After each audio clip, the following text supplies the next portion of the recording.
Hi, my name is Sam. Welcome back to my channel. In today's video, I am going to be answering all of your crochet questions. I asked you guys over on TikTok and Instagram to ask me some questions, so I'm just going to go through those and see how many I can get through. So I didn't get as many questions on Instagram, so I'm going to start there. First question from Crochet Made by Eli is, do you have any crochet/business goals for this year? That is a great question. I think my kind of crochet business goal is to continue writing and releasing patterns. I so far have 3 patterns out. I am currently in the process of writing another one for summer. I really think I would like to have a pattern for each season moving forward, so like summer, fall, winter at least. So yeah, I'd say that's my goal, to continue growing my crochet pattern business. And Eli also asked how long I've been crocheting.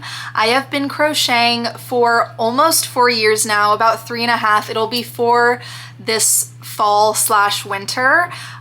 So that's kind of crazy. This is the longest I have stuck with any kind of hobby or interest, so I'm pretty happy about that. Dave the Nerd asks, what is your favorite and least favorite stitch? And I am over here looking at my phone, by the way. My favorite stitch is definitely half double crochet, and least favorite stitch, I really feel like it depends on the context of the stitch. I don't dislike any stitch in its entirety, but like if I had to do a whole project out of slip stitches, I would hate slip stitch, and same for single crochet. I'm very anti large single crochet blanket, which is kind of funny because my partner Kale has made a large single crochet blanket and loves it. So to each their own. Addison asks, what do you do when you're uninspired with projects? This is also a good question. I really turn to Pinterest a lot for inspiration, and one thing I do, which some people might not love, is if I am super uninspired with the project I'm working on and it doesn't have a deadline and it's not for someone in particular, I will leave it and move on to something else. Like, I feel like if I keep working on something I don't like, I'm gonna lose the passion for crocheting and not want to do it, and it's gonna feel like a chore.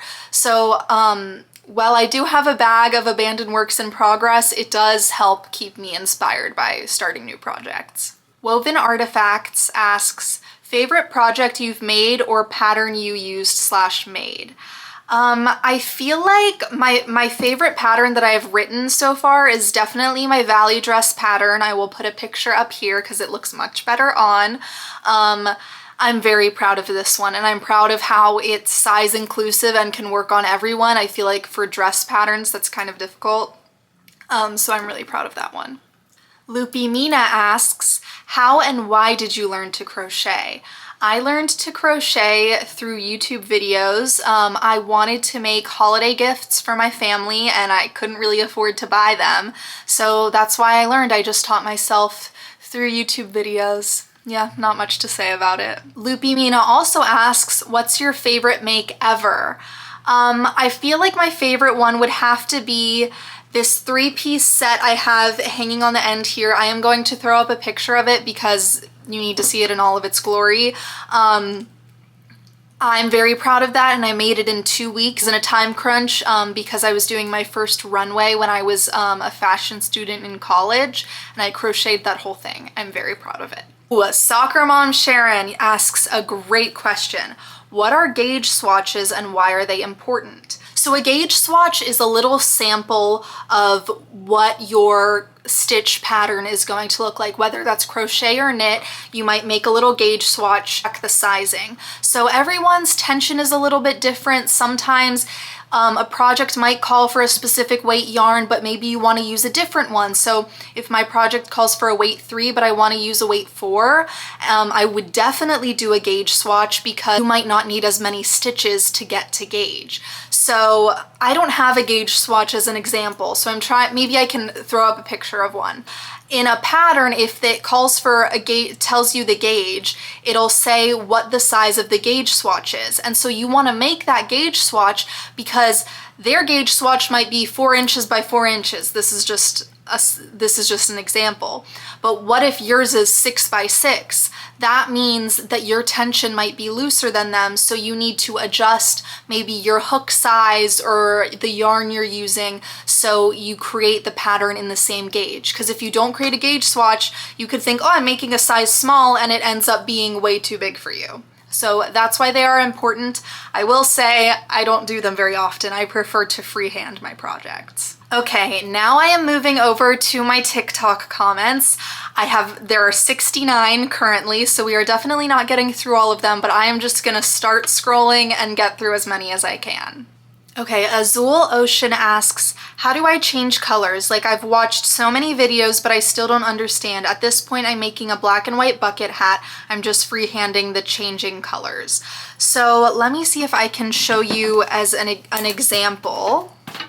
Okay, so I'm gonna show you. So I just made this little 5-stitch chain. I'm just single crocheting into it, and I'm gonna show you how I change from the white color to this green color. So I'm going to change while I am doing the single crochet. I'm going to crochet them together.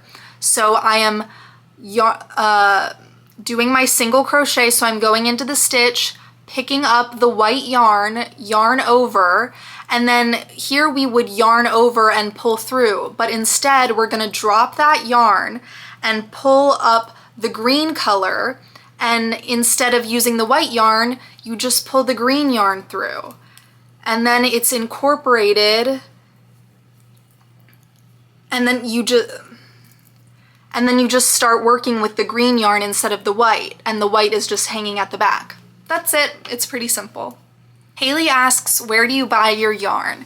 Good question, because I used to buy a lot of my yarn at Joann, but now that Joann is closing, I will either go to Michael's, because that's all that's near me, and I will not shop at Hobby Lobby, but for online, I shop at Hobby. James asks, how do you know what crochet hook to use when there is no label on the yarn that says what hook to use? Well, there should be on the yarn, it should say what size, what weight the yarn is. So like here it says it's a medium weight 4 yarn. So it says what hook I need, but if it didn't say that, it would say weight 4 yarn. You can just, what I do is I just Google what hook size goes with weight 4 yarn, and it'll tell you. Crochet with Luna says, what do you do with your scrap yarn? I always stick them to my wall. I call it the scrap kingdom. I usually keep my scrap yarn for stuffing, typically, for like if I made amigurumi or a pillow or something like that. Ocean Whisker asks, what's the best way to start learning and making your own patterns? I feel like the way I did it was I started reading other people's patterns. There are tons of free patterns available online, but I would also purchase patterns and see how other people write theirs and kind of use that as a guide for mine, kind of see what works, what other successful pattern writers are doing. Obviously not stealing their patterns or what they're doing, but just kind of like having the experience reading patterns helps you be able to write them. I feel like it was just kind of a natural progression for me if I started learning by following tutorials and then written patterns, and then I just kind of started freehanding my own wearables and then was able to transition that into writing down the instructions. Zoe asked, how on earth do you stay on one project? I don't. And someone else commented, you don't. And that's real. Yeah, I don't. Bella asks, what is your advice that you wish you told your younger self? This is not necessarily crochet related, this is just life advice. I would tell my younger self, not everybody has to like you. This is literally something I was talking about in therapy and something I'm still like working on to this day. I want everyone to like me, like even people I don't like. And we were literally talking about this today. And even I was talking about like people in my comment sections who are mean to me. I'm like worried about being mean to them back and hurting their feelings, even though they were rude to me in the first place. So I would just tell my younger self to not care so much about what other people think and to focus on you and doing what you like instead of waiting. How do I keep my stitches all the same size? I keep trying to readjust and they all get too tight too quickly. I would suggest going up a half a crochet hook size or a full one. I would start with a half because your tension might just be tighter, and that's totally fine. A bigger hook size should help.